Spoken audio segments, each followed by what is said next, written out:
So now that we're back in, I wanted to say, look around. It's Saturday night and we're here. But why are we here? Who knows? I do. It's for episode 0. Shh. We have a new Olympian. And joining us is one Lindy, who, if you've ever watched me on Call of Cthulhu bumble my way through Will's adventures, you've seen Lindy steer me in the right path and save my bacon more than once. And so I thought, what better way to repay all of that wonderful kindness that she bestowed on me in RPG by bringing her into my game and doing everything I can to try and kill her.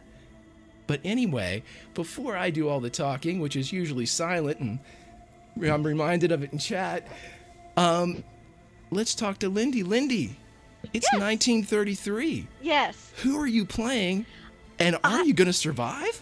Well, of course I will survive. I am the peak of Aryan perfection.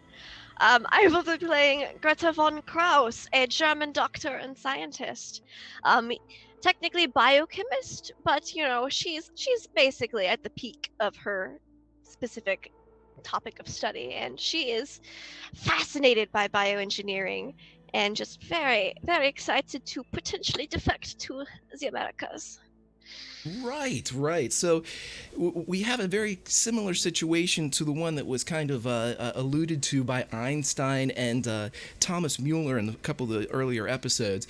During this time, to kind of just do a bit of a historical flashback real quick, a lot of German scientists and people of import were trying to flee Germany because they were either obviously against Nazi politics, or a lot of them were actually communist, and Hitler despised the communists. So a lot of these people were literally fleeing for their lives before the actual Holocaust and the genocide that was bestowed upon the Jews. There was a political, when Hitler was still rising to power, there were people running for different reasons at that time, and a lot of the scientists did that. But anyway, so we can bring it back to Greta, she is still currently inside the Nazi Empire and the burgeoning Nazi war machine. So, Greta, or Lindy, tell us a couple things about Greta specifically. There's something about her arm? Yes.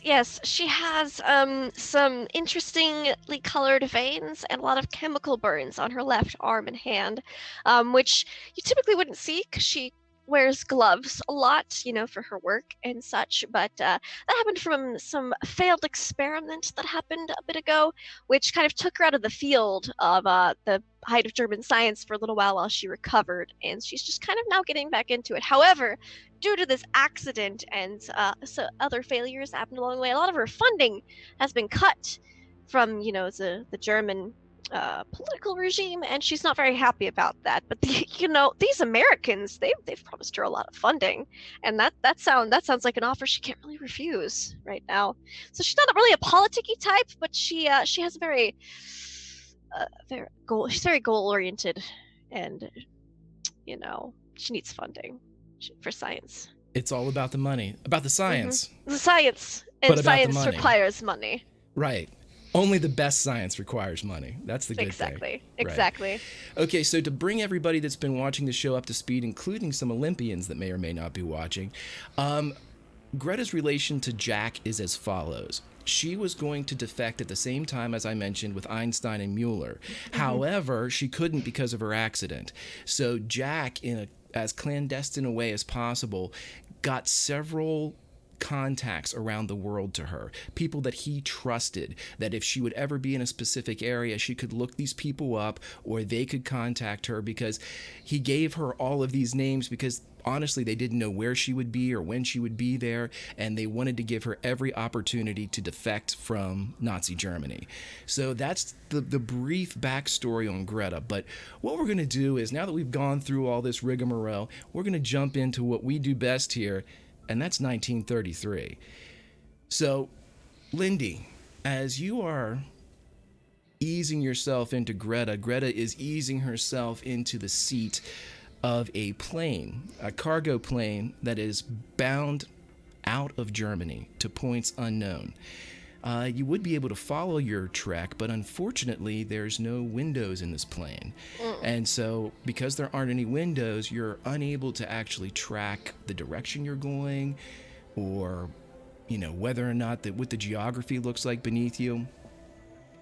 Now, you fly for a time, and as the wheels touch down, the door opens, and you are greeted by several German soldiers, and they, this way.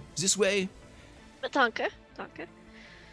And as you get to the top of the stairs of the air ramp that's been brought up to the side of the plane, you see a dapper SS commander waiting for you down below. And as you get a few steps down, he reaches up to assist you on the way down. And he says, "Oh, hello, Doctor. Joseph Dietrich." A pleasure to meet you, Miss Herr Dietrich. I am Gretta VonKraus, but no doubt you have heard of me since you were greeting me here and my arrival here in the FSVR. Yes, time is of the essence, Doctor. Of course, as it usually is in science. It is. Shall we be going to the lab? We shall. This way. And he motions Thank you. towards a truck that's kind of parked off to the side. Now, to give you some color of the surrounding area, you immediately notice that you are within spitting distance of an active volcano.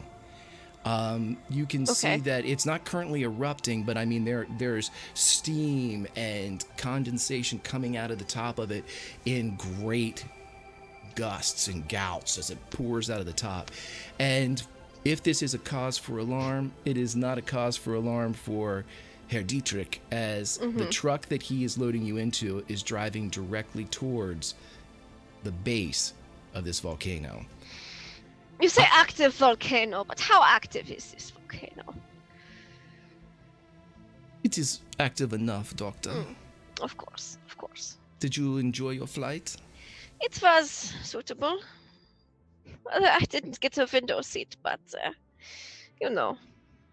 did not mind. Gave me more time to pore over my notes. Well, we can't have you knowing where you are now, can we? Of course not. It would not be a confidential mission, then, would it? Yes, you may very well be a spy. I do not have much of a sense of humor, but you amuse me, Herr Dietrich. Well, we shall see. We shall see. Perhaps there's a bit of communist in you. We shall see. Communism. I care not for governments, I only care for science. Excellent answer.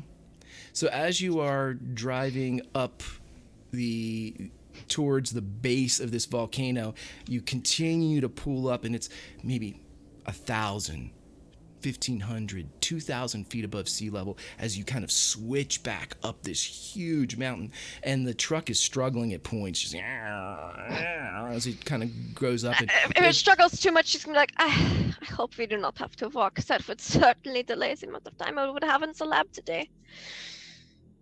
We shall get you there in time. Thank you. And now this is the German efficiency I've come to expect. Exactly. So as you guys are going up there,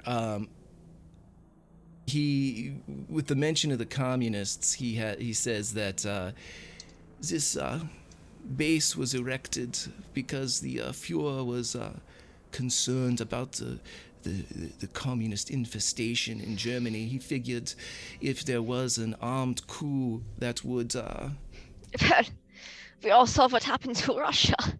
We did, but he was concerned that if there was in fact an armed uprising, he wanted a staging area outside of Germany, someplace where... Sense. Absolutely. So Yeah.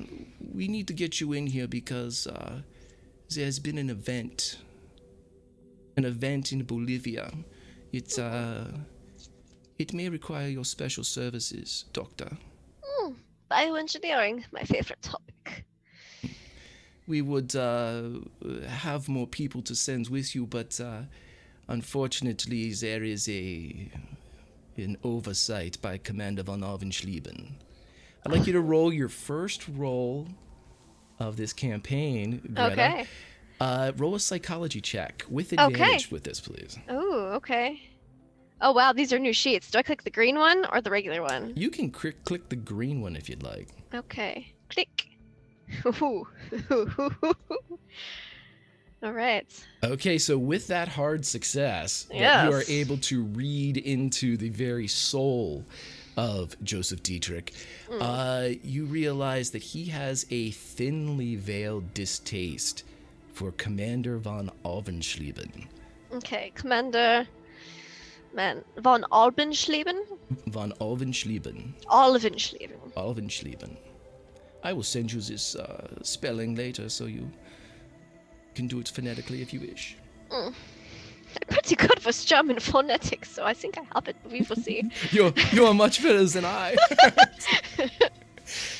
Okay, so as you all are continuing to go up there, he continues with his original statement, and he says, there's been this event in Bolivia. It has, the Fuhrer believes that something has been unearthed, and he wishes to have a team in place to extract it and return it to Berlin. Of course, of course. Do not tell me we are understaffed. That would be terrible. I need lots of manpower for my type of work, you understand. Absolutely, Doctor.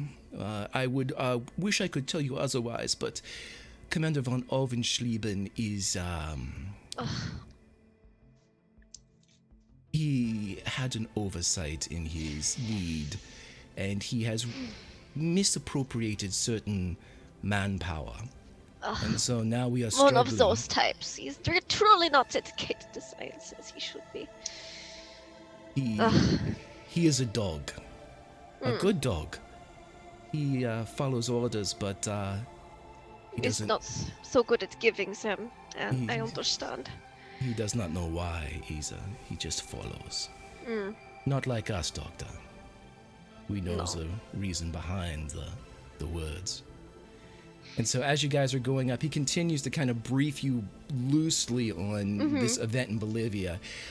He throws around a couple things, and your biological expertise may or may not come in, because you never know what you will find in these certain occult sites. Of course. But the item that the Fuhrer is most intent on finding is an item called the Tyrannisch. Is it Tyrannisch? The Tyrannisch. It needs to be retrieved and brought into safekeeping. How volatile is this item?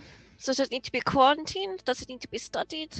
We do Is not there know. biological harm? Oh, we do not know. That is why you brought me here. That to is why determine you're the here, danger Doctor. of such item, of course. It is good to be in the field again. It has been quite some time. Well, the Fuhrer has faith in you, and therefore I have faith in you. So we are Thank glad you, Herr you are here. Dietrich. So as you pull up to the base of this volcano, the truck stops. You both kind of jump out, and the driver returns the truck back down the long and winding road in which it climbed up. And Joseph walks over to a blank recess in the wall, places his hand against a smooth patch of stone, and this sheet of rock kind of moves out of the way. And as soon as it cracks, as soon as even the briefest of space is created between the stone, you immediately hear activity, talking, just the sound of movement of population, and the cold air here around the snow line of this active volcano is dominated by the wind to your back and this commotion of Germans to your front. And as you walk inside, you see a carved stone passageway that has pitons like nailed into the stone, and heavy gauge wire kind of strung from one piton to the next as lights are hanging, electrical lights that give off a very static but a very cold kind of light. And as you You walk, need the proper kind of light to perform science. you'll do something that's very, very important. unbecoming, right? As soon as you walk in, You kind of round, he takes you around a right, and as soon as you round that corner, I'd like you to roll a spot hidden for me, please. I am not great at these. We'll say regular or green. Is the green advantage? No, just roll the green as straight up. Okay, just roll the green? Okay. Yeah. Whoop. Oh, that's so close. Certainly is. I'm not gonna luck it though. It's too early. Sure? Okay. No. You sure you don't want to? No. Okay. I'm fine. Okay, that's fine. So as you walk by... Okay, I'm gonna luck it. Okay, you convinced me. It's only 3 luck and I have 80. It's okay. Okay. All right, we're good. Excellent. All right, so as you walk by, you see a German in an environmental suit just entering this room, and as this big heavy quartz door is kind of closing back, you're able to peek in for a second, and as you peek in, you see what looks like racks and racks of weaponry. You see, long barreled instruments, you see, large stocks, short weapons, handgun size by what I mean by short, and you see, just as you pass, you see another person in an environmental suit. They turn one of these weapons towards a target dummy, and you see a gout of flame just erupt. And normally you have seen these type of thrown flame weapons before, but you've never seen it green. And the door closes. She ponders the type of chemical reaction that could be with the fire to make it turn green and, be effective at such a long range still. So, Also, was this door like a regular door, or did it have like a keypad or a lock? What kind of mechanism was this door guarded by? You have noticed that beside each of the doors there appear to be an oval of smooth stone. But you did not see this person trigger this. You saw this door closing as you walked by. Did it look like the same smooth stone that Dietrich put his hand on and Yes. It opened? Okay, so I would assume it's maybe some type of hand. I'm a very smart woman. Yeah. Oh, yeah. It definitely seems that's what is opening up. Yeah. Okay. Okay. So.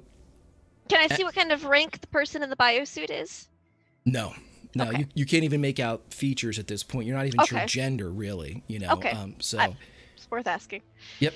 So as you continue to walk past, you get to an intersection, and at the next intersection, Dietrich hangs a left.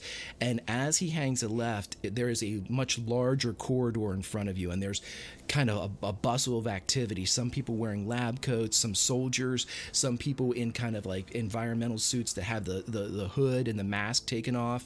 But there's just a bustle of activity, as if this is like a main street, like a Broadway for this station. And as you're walking, Dietrich turns to you and he says, you will be interested in this, Doctor. This facility is one of the Fuhrer's main biological research facilities. It is here that the Aryan will receive their old power of genetic and biological manipulation. Fascinating. Absolutely. We were able to manipulate the biological and manipulate the genetic to go with our God-given homo superiority. Yeah, I cannot wait to learn more as I work here. At that, he turns and he says, and he kind of faces you as people part around you, and you notice that several people that kind of part and go by Dietrich stop and offer a quick salute, and then they continue past, and he ignores all of them. And he looks at you and he says, yes. He goes, if you please the Fuhrer, perhaps you will be stationed here with me. And he kind of reaches up and brushes at your hair across your forehead, and you know there's no hair out of place. There's no... I kind of like jump back. I'm sorry. It's I've been a bit jumpy since the accident. Well, I wish you to know, Doctor, that your deformity does not bother me. Some among the Fuhrer's higher circles view such things as imperfections and biological inferiority. No, they look at it as survival of the fittest. Not me. I am like the Fuhrer. I hold you as the same view as my Fuhrer. If you can perform well in the field despite the obvious disadvantages of your deformity and your sex, I credit that type of perseverance as a strength, and would like to reward such actions. And he again tries to touch for a hair that is not there. Okay, now would because she's been in Germany for quite some time and she's worked on some high profile stuff before. Would she know of any kind of psychic like things? Psychic, like any weird shit, culty, psychic, touchy weird shit. Make an occult roll for me. An occult roll. Do I have that? Okay, sure. That's not a bad roll, but I'm not spending that much luck. So, okay. I mean, you know the base of like what the occult is for and everything, Okay. but it's not necessarily something, you don't know of anything that in particular that would but he goes to reach for your hair again. Okay, she'll calm down, but her mind's definitely on the accident still, because the last time something like really went up, like came towards her face was that. Okay. So, okay. Okay, well, he goes and he almost touches you, and then for a second he thinks about it, and he kind of turns and coyly walks away, and as he's walking away, he yells back without looking, "Follow me, Doctor." I'll follow him. Okay, he takes a right at the next intersection, and there is an open door to the right. There is no closing mechanism. There is no, like, quartz shield. The door is completely open. Okay. Do you take a look? I do. Okay. I'm curious. I'm a scientist. As you walk by and you look in this open door, you see what at first glance looks like a room full of statues. But as you look a little bit closer, you realize that there are several broken pieces, a lot of it littering one area of the floor. And as you stop and stare for a moment, you realize that some of these statues are moving, just perhaps slightly. And then you see that some of them are still very much alive, and they are pleading in German, "Kill me, kill me." And you see that there are arms that have limbs that have broken off, and a reddish gray ooze, a sludge, is kind of dully pulsing out of the broken limb as this gray creep seems to be encompassing some of these people, but at a very slow rate. I'd like you to roll your first sanity check. Yeah, my heart doesn't cover that. I don't think so. That's a success. Okay, so with the success, as you sit there and kind of steel yourself to this incredibly bizarre, incredibly morbid, incredibly sad sight, you realize Dietrich is at your shoulder, and he looks in and he says, "Impressive, is it not? Biological and genetic manipulation." It is certainly interesting. I would love to see the files on these cases. I will provide them for you when you return from Bolivia. It is the dawn of a new age, Doctor. I can see that. Okay, and he walks back and takes you down the hall. And at the end of the hall, it opens into a very wide domed room. And at the top of this domed room is a cylinder, which houses a huge, it almost looks like a launch mechanism for a rocket. You've seen a few of these in your field, but it goes directly into the ceiling and directly into this cylinder device that seems to be bored through the roof of this interior location. And as you walk around, you see dozens of these metal and glass pods, for lack of a better term. There's just spheres that look like they could fit one, maybe two average-sized humans. And you see environmental clad suit figures all over the place.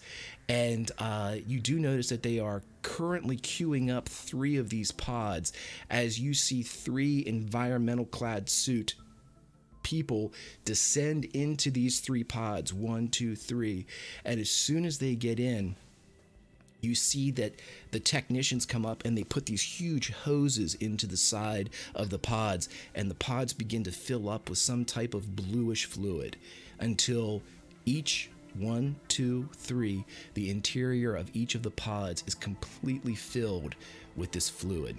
And you see that the people inside don't seem to be reacting negatively. They don't seem to be, fighting for breath, or they calmly, you see them moving around inside, and the technicians kind of come up and tap on the window and do things like that. But, nothing out of the ordinary, other than everything being out of the ordinary. She is utterly fascinated by all of this.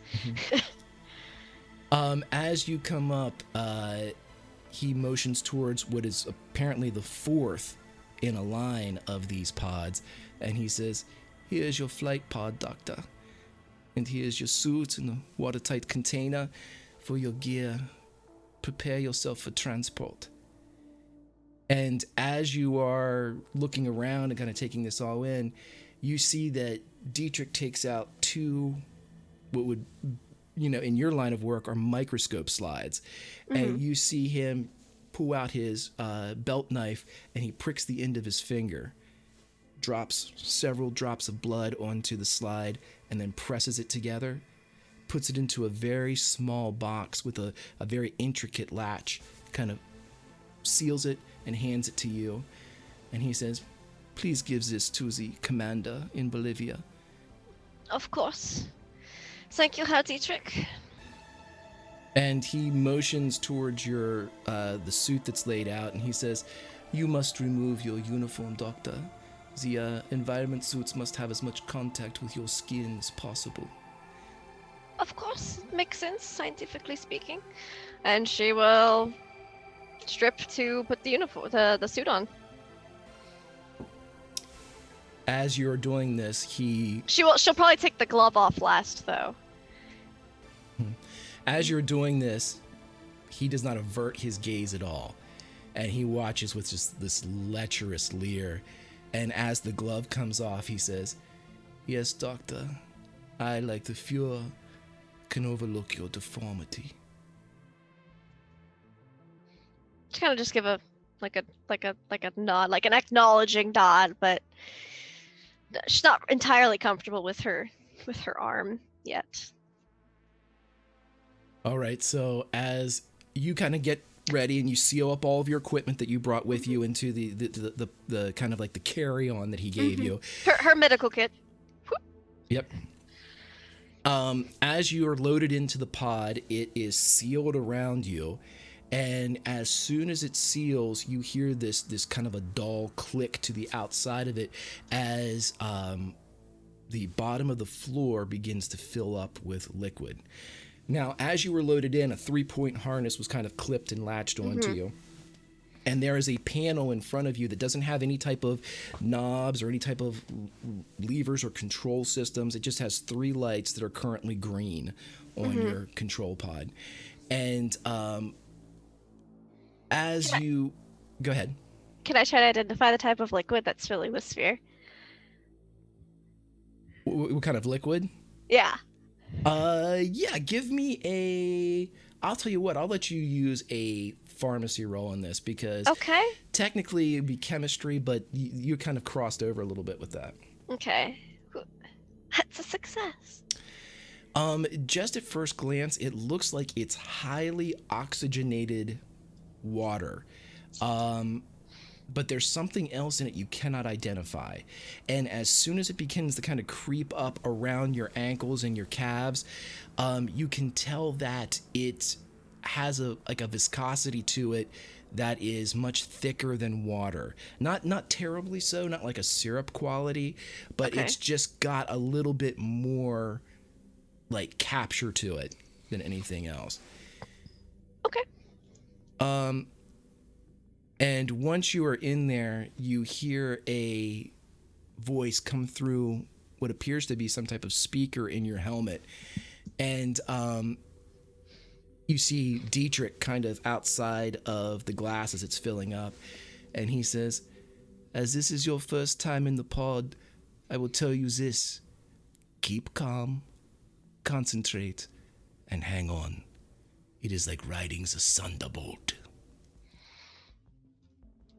She will nod and kind of say back. She doesn't know if it's gonna be heard, but speaker might go both ways. She'll be like, "There's no reason for such a strong emotional reaction as to not remain calm. Why would I waste energy on emotion when I could be using it on science?" Like almost confused. Like, Well, that's a good thing that that's the way you feel, because as the water slowly or the fluid slowly creeps up over top of you, there is a slight sense of unease as it gets close to and you realize you're strapped into what is essentially a reverse diving bell at this point. I'd like you to go ahead and roll a sanity check for me, but I'm giving you advantage on this one because of the attitude going in. Yeah, she saw the other people, and they obviously survived the tests. That's a success. That's a hard. It is. She completely, She's more fascinated by this process than anything else. She's just like, right. As you see Dietrich looking in at you, and as he kind of notes that you do not seem fazed by this at all, you did not seem fazed at all by the room full of living statues, he nods approvingly with this look of satisfaction that perhaps he and the Fuhrer were right about you. And he says through the speaker, "I shall see you very soon, Doctor."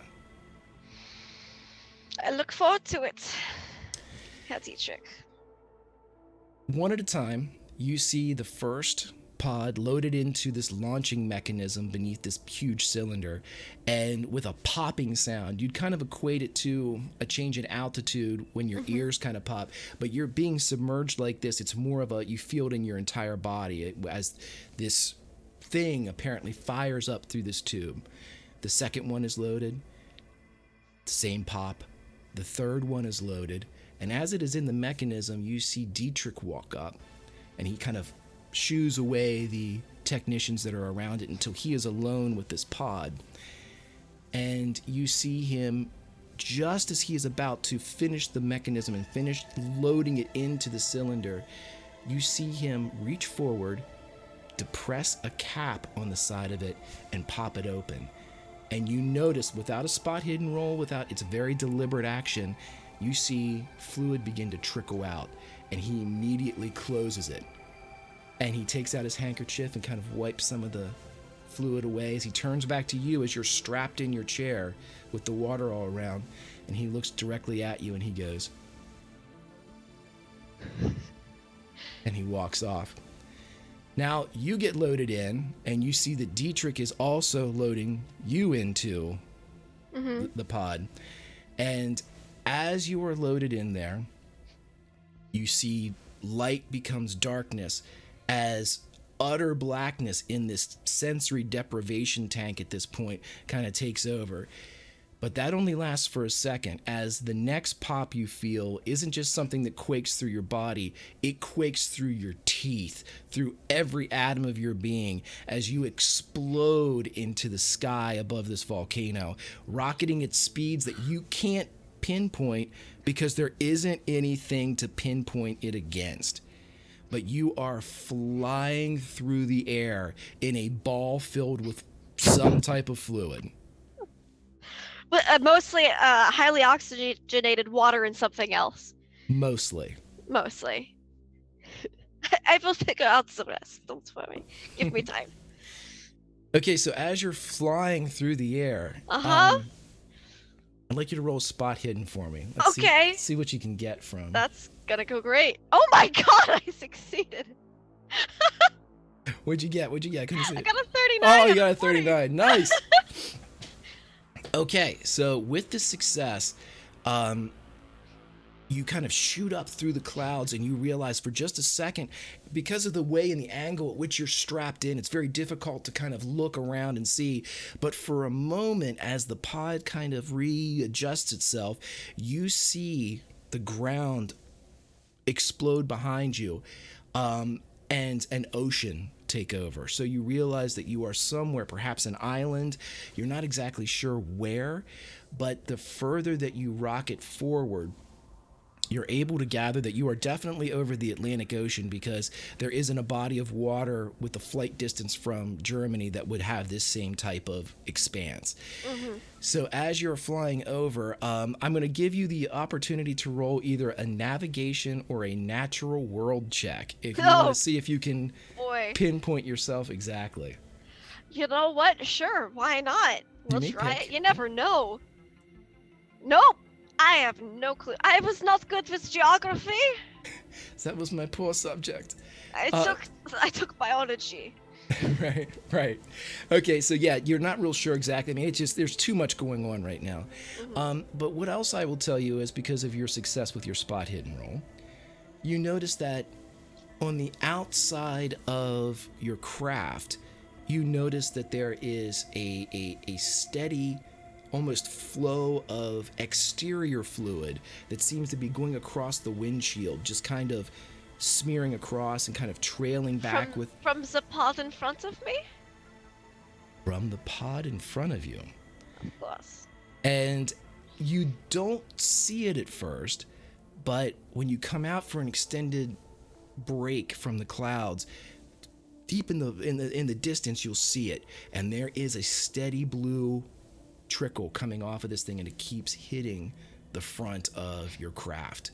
But as you're flying, hours go by, and suddenly you get a glimpse of land coming up, which you can only assume is the Americas. You're not sure if it's north or south, but I would assume it's Bolivia since he said that is where I'm going.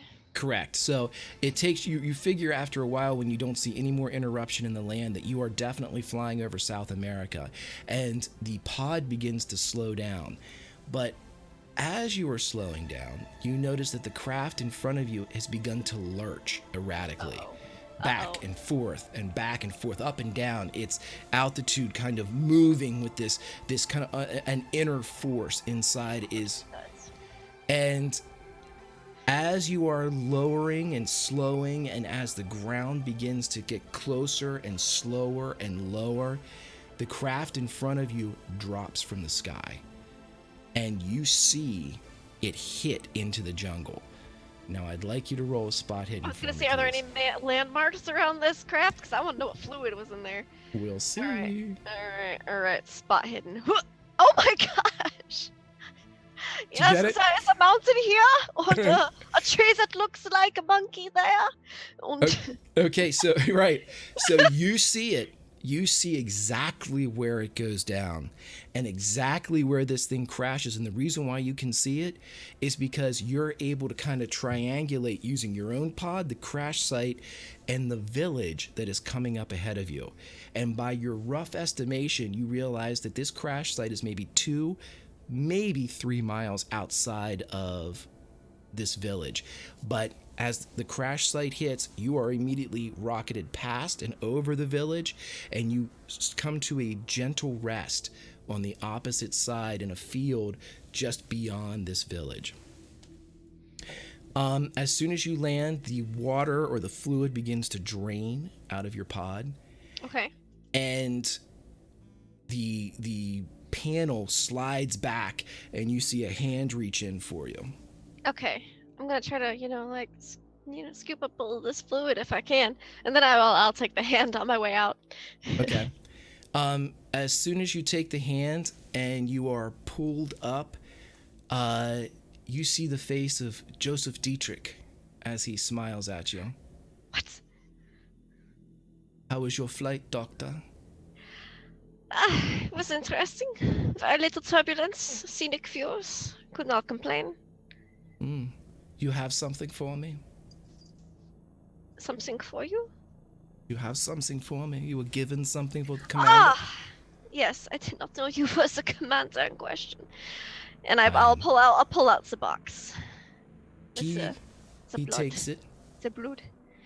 The blood? The blood. Covered in blood. He looks at it for a second, works with the clasp on the outside and opens it and pulls out the slide, which is perfectly intact, perfectly dry.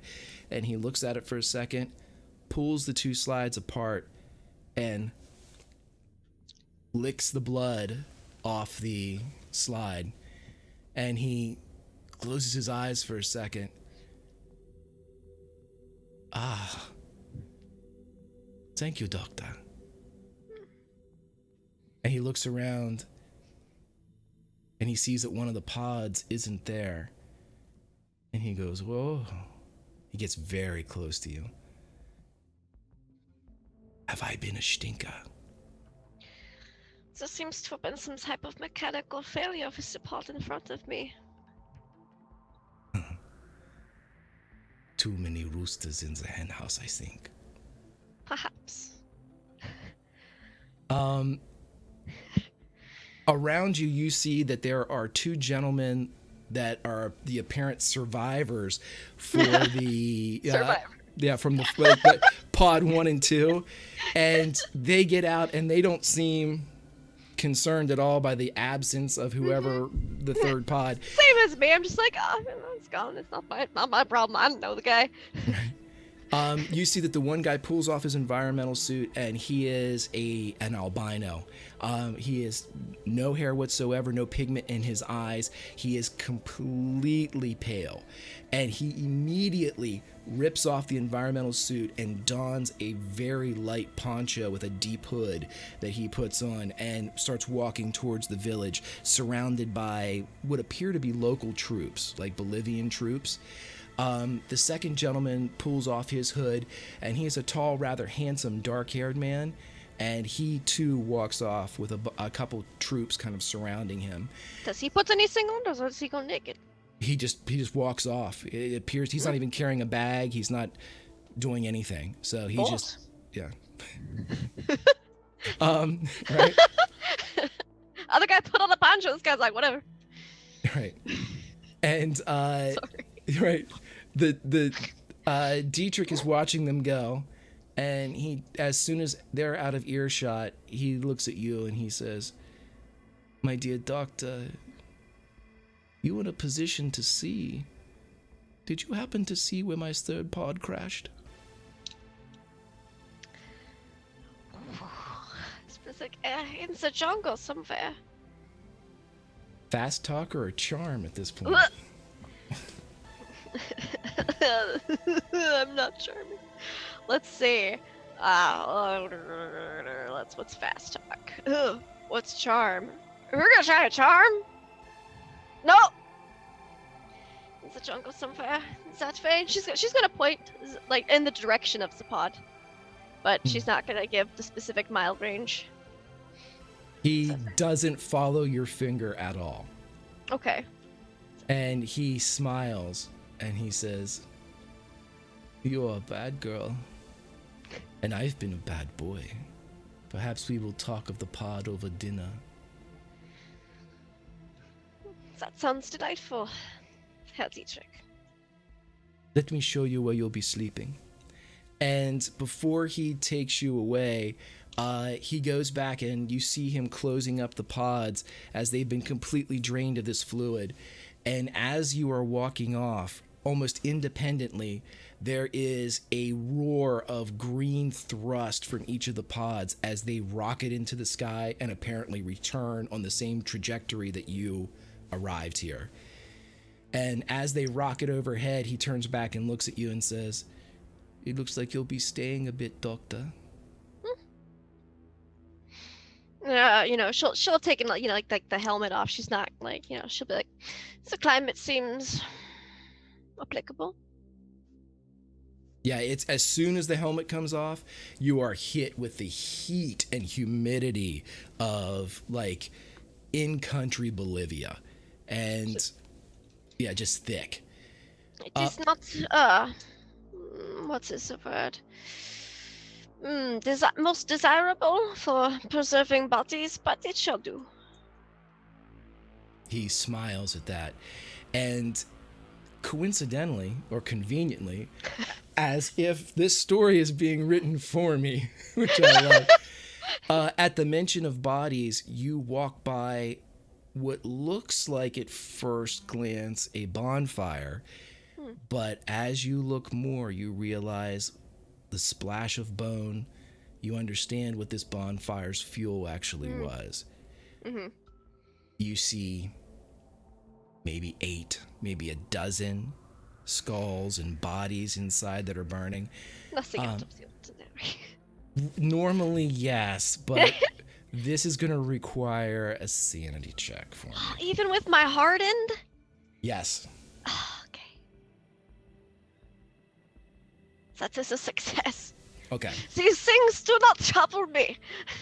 No, this is I am very good. a Nazi myself. I have done horrible experiments. Right. As by the way, just so you know, with hardened, it's grotesque injuries, Okay. single corpses. Oh, single corpses. Right. Okay, not mass corpses. Right. That's- Fields of well, bodies. I have doesn't help. made fields of corpses, so it's Right. not normal for me. Okay.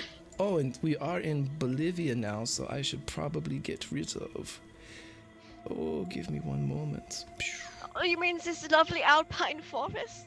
Yes, now we are in Bolivia. Oh, And now I will get rid It's of a bit this, out of place. that. Okay, so as you are walking and you see all this, give me another spot hidden. Let's see if we can keep these things going. You're getting information, so this is No, not not this that one. time. Not this time. Okay, so whether or not you're disturbed by the corpses is one thing. I'm more like, how many corpses was that? What was like? You go back and look. I'm like, right? it's just like, what was the biggest number that I had to dispose of it once? I mean, they're doing a rather decent job. I mean, I would have done it better. But... Right. You don't pick up or you don't glean any more information from the area as you go through. But you are taken to a small tent and the flap is pulled up and Dietrich ushers you inside and he says, "Make yourself comfortable, doctor. We will talk soon." Inside is just a simple cot and a simple kind of like a foldable, collapsible desk. And that's all that you have in there. Okay. I will, as soon as he leaves, I will still search the room for any listening or detecting devices. Sure. Do a spot hidden for me. That's gonna go so well. I should have. Yeah, no. I see nothing. This is fine. I know nothing, right? I see nothing. Schultz, right? For the truly ancient that are watching, as I reference Hogan's Heroes. Yeah. Right. Okay. Right. So, you don't see anything in there. You don't believe there to be any listening devices. But you are able to do whatever you would like at this time. You can gather your equipment, I will gather thing. my equipment and make sure everything is well after the flights and prepared, ready for use. Right. Everything that you have is And prepped also and take ready. samples of any fluid that may still be on the suit I was wearing. Right. I will allow you to get like an ampule full of it because it seems to be evaporating rather rapidly in this heat. So you're able to get. I'll put it in like a vial and Right. Yeah. Enough for like a dose to kind of test if you need to. test it. Okay. Yep. And then a couple hours go by, and Freshen up. Yeah, you're able to freshen up, and Dietrich just comes into your tent. He does not ask. He does not announce himself. He doesn't do anything. He just appears in there. And he seems a bit agitated. And he says, before we begin our investigation, an investigation that I would see concluded before the arrival of Commander von Alvenschleben. Oh, Commander von Alvenschleben. Yes. Yes. He's Looks about as enthused as he does about it. Right. He immediately, yes, he loves the fact that you're not, singing this guy's praises, who is technically the superior officer to Dietrich, but he is, like I said, thinly veiled detest for the man. With the investigation, I have already sent out the Bolivian soldiers, and they have scoured several of the local areas. We are trying to find additional resources. This battle that has taken place, the event that I spoke of back in where we were. Not much was spoken of the event, except that there was an event. Well, now as you're here, Doctor, I will tell you, there was an armed conflict between the Paraguayan and the Bolivian forces. Apparently, a artillery shell hit some old ruin, and it caused something to wake up. Within Now, the ruin? within the ruin, Mm. several hundred troops were massacred. Mm. There's drawn interest from both parties, but most people are staying away. It does not sit well with most to see armies destroyed. So our job is what the Fuhrer wishes to see. He believes that this creature is guarding something. And he does not believe that it is alone. He believes that this ruin is one of at least 3 or 4 that, if breached, they lead to a special treasure, the Tyrannish. He wishes this artifact. Mm. So technically speaking, if we gain access to one of these ruins and potentially follow it down, we gain access to the relic in question. Of course. Exactly, Doctor. We do not need all 3 or 4, just one. We are not sure. We believe that one will give us the answers we seek, though. So the first thing we must do is we must breach this area. Now, we all know where this ruin is, but we are also keenly aware that it is whatever was inside may very well still be there, and we do not have the manpower to confront it. So we have searched for the other ruins in the hopes that they are less guarded than this one, but we have uncovered nothing. Nothing? Nothing. So I will show everyone at home that we have a forest map and Nazi map. Und Nazi map. Yes, and I will take away the forest map so you can see the Nazi map. And then in roll 20, I will let you see this because you have not seen this yet. Thank you. Just give me one moment and I will... Ein Moment bitte. Please. Of course. Okay, show to players. Did that pop up for you? It did. I see the Bolivian forest. And then on the Nazi map. Of course. Now, as he shows you this Nazi map that has several symbols that you do not identify on it, he shows you that ribbon that seems to be going through it, that has the wide area, that black ribbon, is actually the river on the other map. And the scribbled out sections in blue ink are the sectors that he has had the Bolivian soldiers search around the village. But they have uncovered nothing. So the areas that are free of the scribbling apparently are areas that have not been searched yet, and very well may be or may contain these additional areas that need to be researched. Okay. These symbols here, do they have any meaning to the first ruin, or are they just our current code we are working with? It is a shorthand, if you will. Perhaps I will teach it to you over dinner.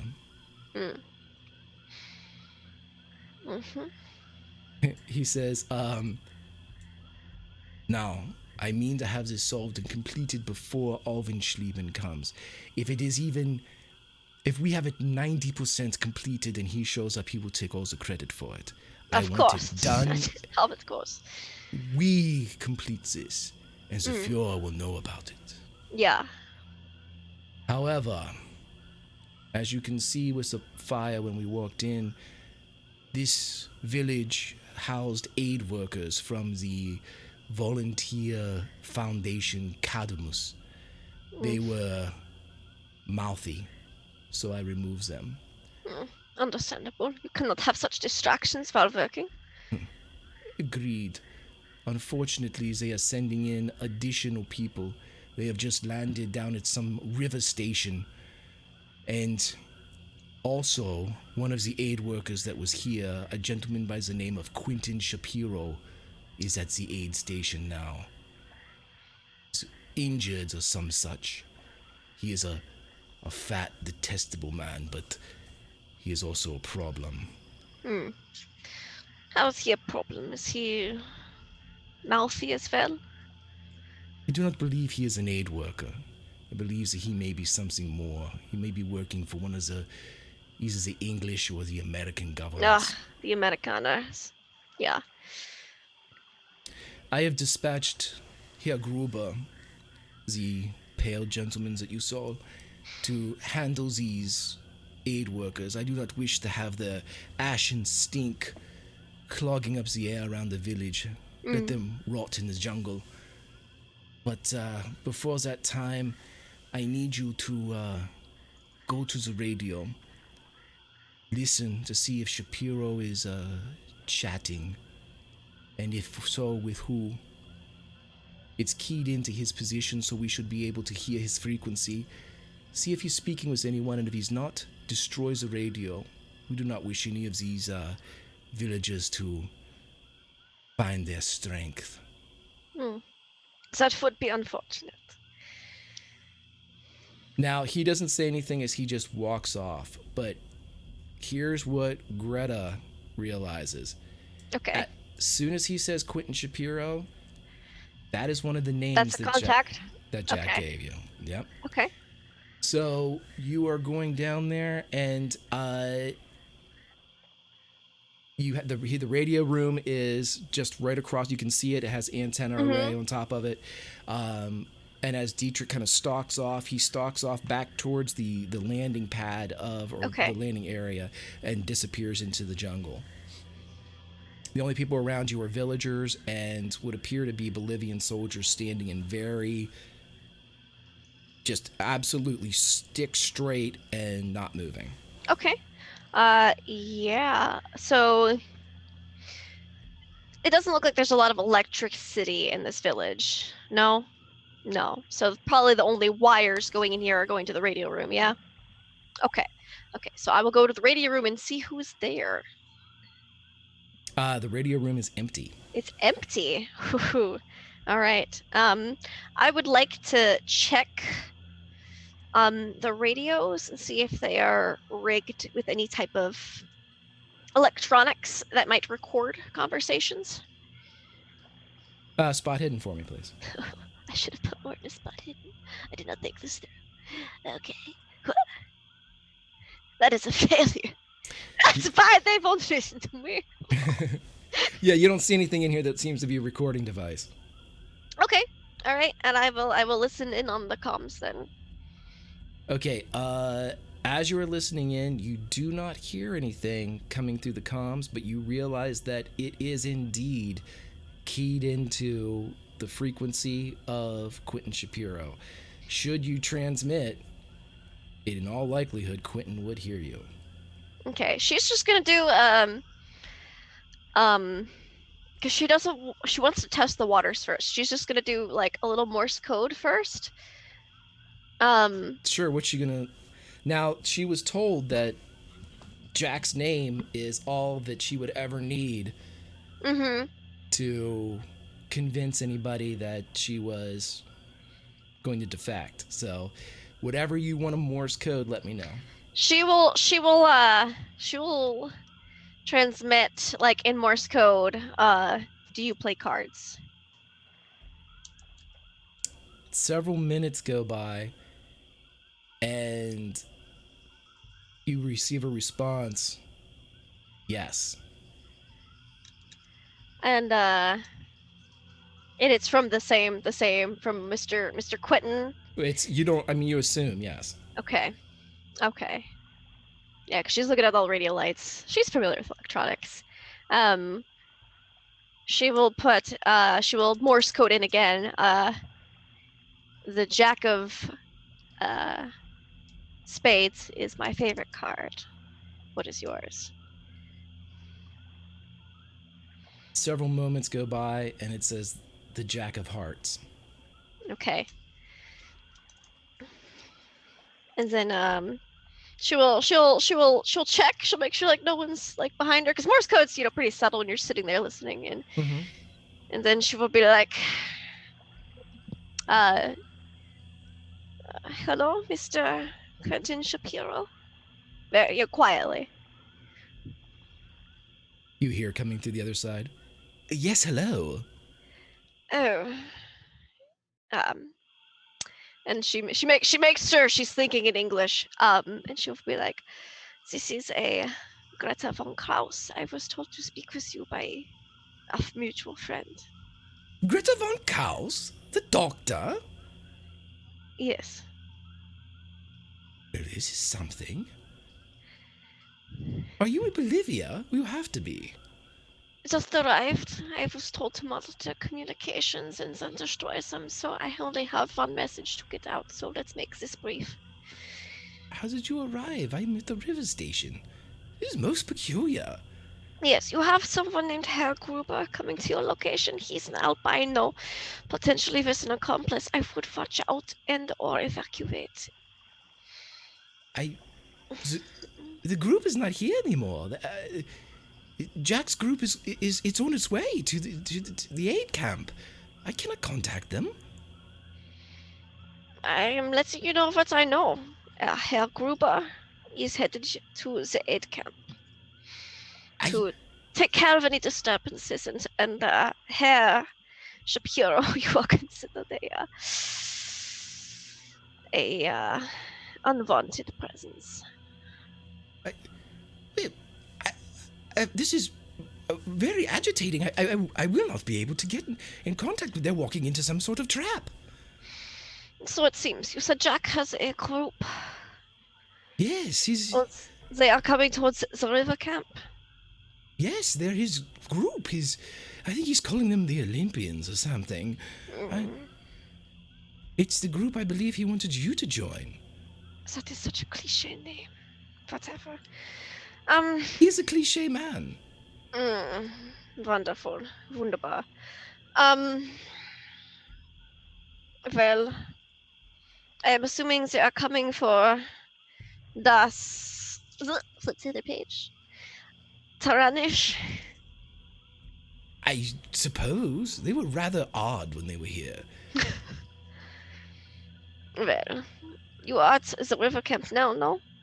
Or the aid camp? Yes. No, You are at the river camp. I am not German. I am at the river. I am at the river station. I am awaiting them to come back here.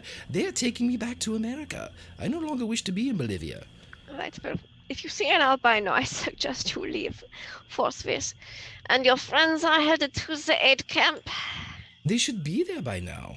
Lovely. Well, I will provide what assistance I can. Do you have a radio transmission to the aid camp? Something I can dial in?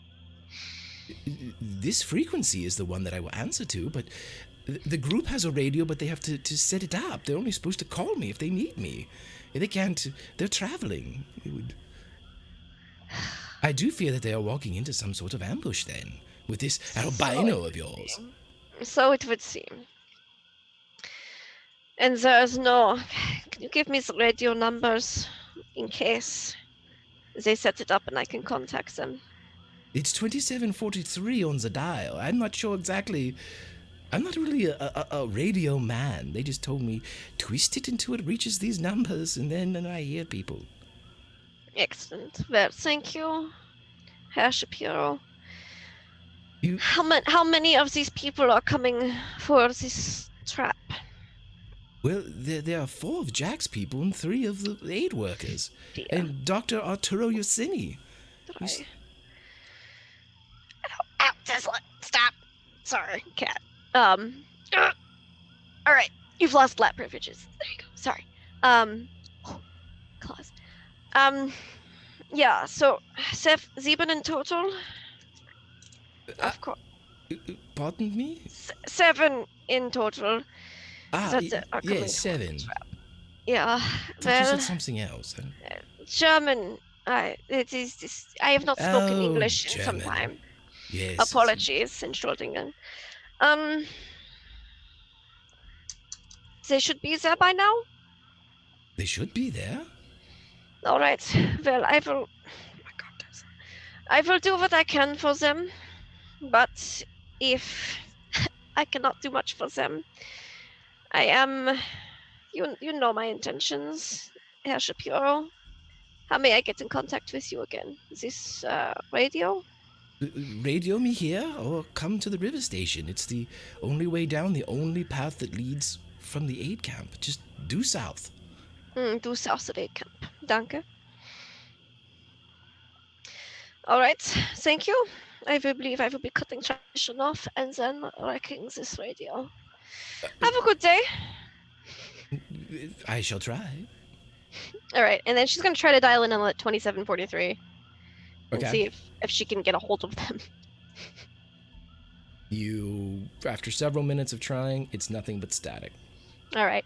So then she'll put it back to what the radio originally was, that number, and then she will break the radio, but not to beyond the point that she could repair, just so that enough that the average Joe Schmo would not be able to fix it.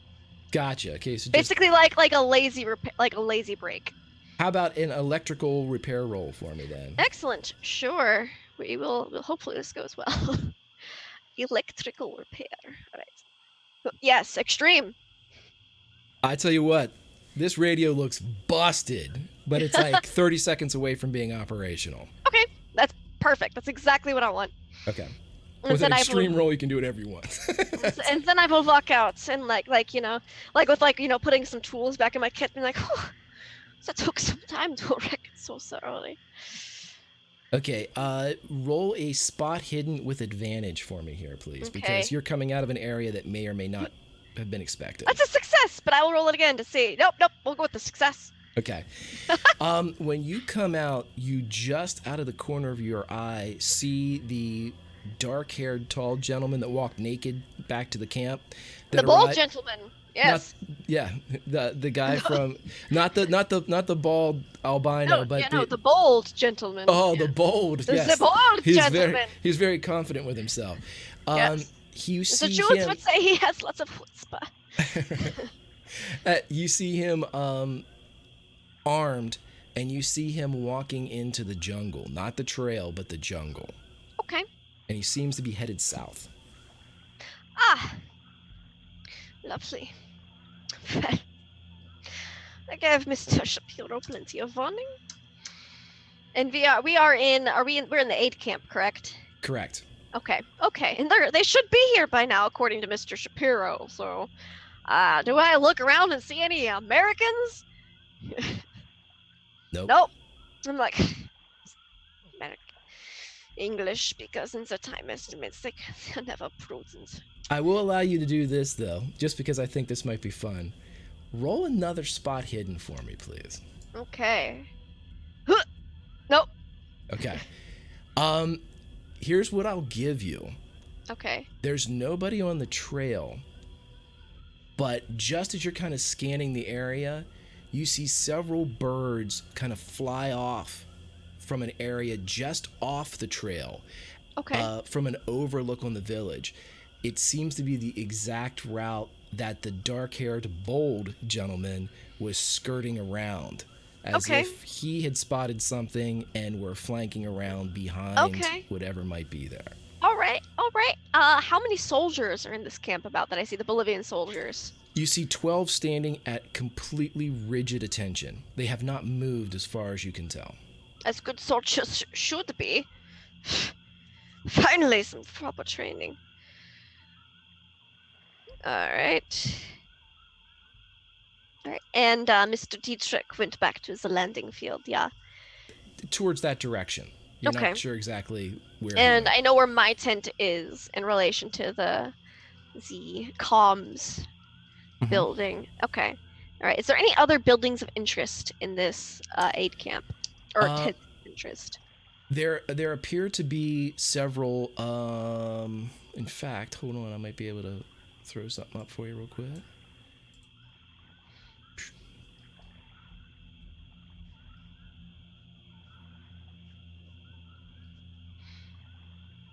Ooh, fancy. All right. So I have one of the staff tents. There you go. Yep. All right. All right. There's a hospital tent. That is correct. And I think I should be able to take off the Nazi map. Hey, everybody, there's your aid camp. What time of day is it? It's towards the afternoon at this point. Okay, so dinner's soonish, but not now. Okay, okay. Mm-hmm. Um, she will. She'll take a note of where Mr. Bold went because I never got a name for him, so he's just gonna be the Bold. And she'll be like, "There's 7 of them. They should be able to take one man. This is, if not, I am severely overestimating their abilities, and maybe I should reconsider defecting." And she will go to the hospital. Okay. As soon as you walk into the hospital tent, Mm-hmm. you are greeted by, this is more of a morgue than anything else. You see, Charming. yeah, you see just Mm. rows and rows of what you assume, because of the remainder of their uniforms, to be both Bolivian and Paraguayan troops. Okay. Now, as soon as you search a little bit, kind of like looking around and everything, you hear from the outside and you hear the distant sound of gunfire. And when you go back outside, kind of to the door of this hospital, you see Mm-hmm. Dietrich standing and looking into the distance. And that's where we're going to end it for right now. Oh, okay. Coming out of the hospital tent, like, what's going on? Right. Yeah, Dietrich, of course, of course. Yep. So that is where we will end it this evening for the episode 0, as this is going to butt right up against the episode tomorrow night that will be going on from 7 to 9. So I'll take that off. Lindy, what did you think about your first foray into 1933, and how is Greta feeling? Is she feeling a little bit better, or? I am so excited. I can't wait to see where this goes. I'm super excited about joining the group. Greta, she's pretty just neutral. She's like, whatever gets me funding, I just want to do science. I do not care. Dietrich seems to understand, but my funding has been cut, so obviously the Nazis do not understand.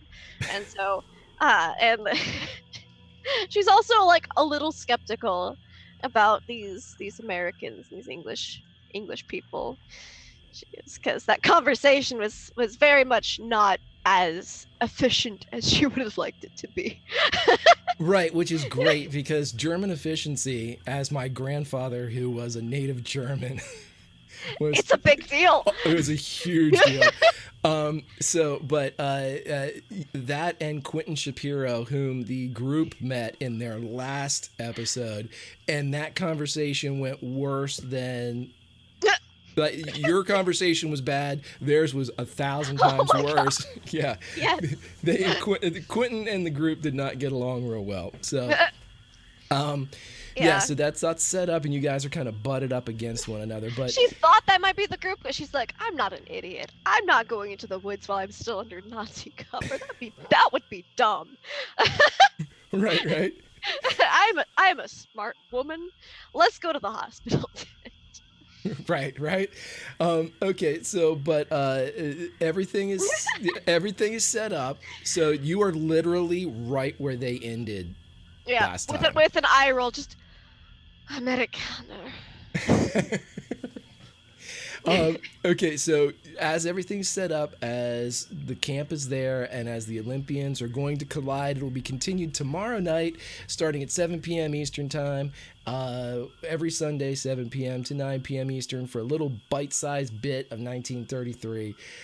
You'll get to meet the rest of the cast and crew who will be back. They are currently being played by their golden age icons and counterparts on the screen. I hope they get a chance to see them, because we have been casting ourselves, or they've been casting themselves, which is great.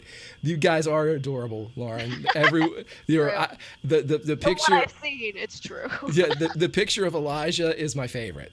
I'm just going to tell you that right now. It's, if you can see it on there, him, Warren Beatty as Elijah, that's the casting that I think is probably the most spot on, just because of what he did. But anywho, we will be back tomorrow night, and until then, everyone try to stay alive. The doctor's here, but she's not seeing patients yet. It'll be tomorrow night at 7, so we'll see you all then. And until then, fantastic bedside manner. Avita Zane. Auf Wiedersehen.